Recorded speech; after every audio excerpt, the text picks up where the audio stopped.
تشكيل الاهلي النهارده لمواجهه فيوتشر وحمدي فتحي في قطر، وحكايه الشناوي والنصر السعودي ورجاله المنتخب الاولمبي يواجه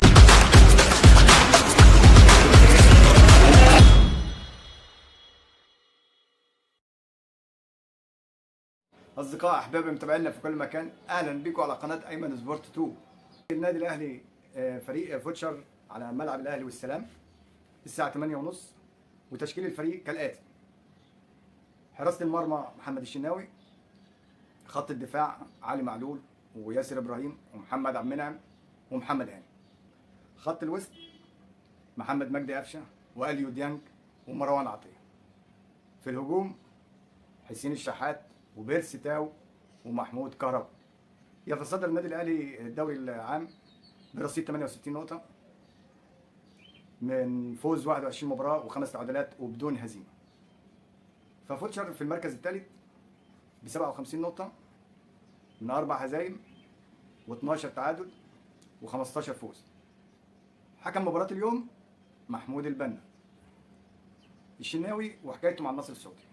النصر السعودي بيمشي في اتجاهين، بيدور على حارس المرمى مانشستر يونايتد الحارس الاسباني، وبيسعى اللي هو يتعاقد معاه، واذا فشلت الصفقه هيفكر في محمد الشناوي. ده بعض الصحف اللي بتاكد، الصحف السعوديه بتاكد ان هو ممكن يكون هو الهدف الاول، انما الهدف الاول الحارس الاسباني اللي بيلعب في مانشستر يونايتد علشان عقده هينتهي في 30/6. هنشوف الايام الجايه هيحصل فيه ايه مع الشناوي.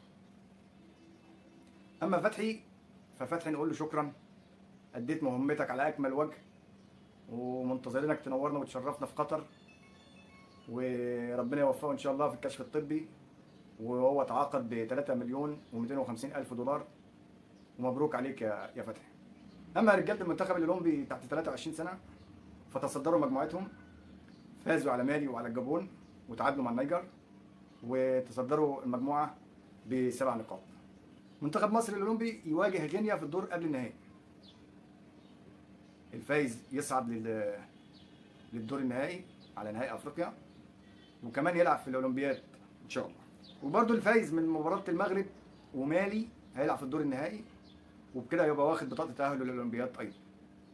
اما المركز الثالث فلا قدر الله اذا المنتخب ما كملش ولعب على المركز الثالث والرابع، فقدامه برده فرصه ان هو ياخد المركز الثالث لا قدر الله، بس الرجاله ماشيين زي الفل. وممكن فرصه رابعه اذا ما وفقش يعني على الثالث والرابع او الاول والثاني، ممكن يلعب مع بطل اسيا على البطاقه الرابعه. اصدقائي احبابي متابعينا في كل مكان، يا رب يكون اسعدناكم ويا رب يكون وفقنا، وانتظرونا في كل ما هو جديد على قناه ايمن سبورت 2.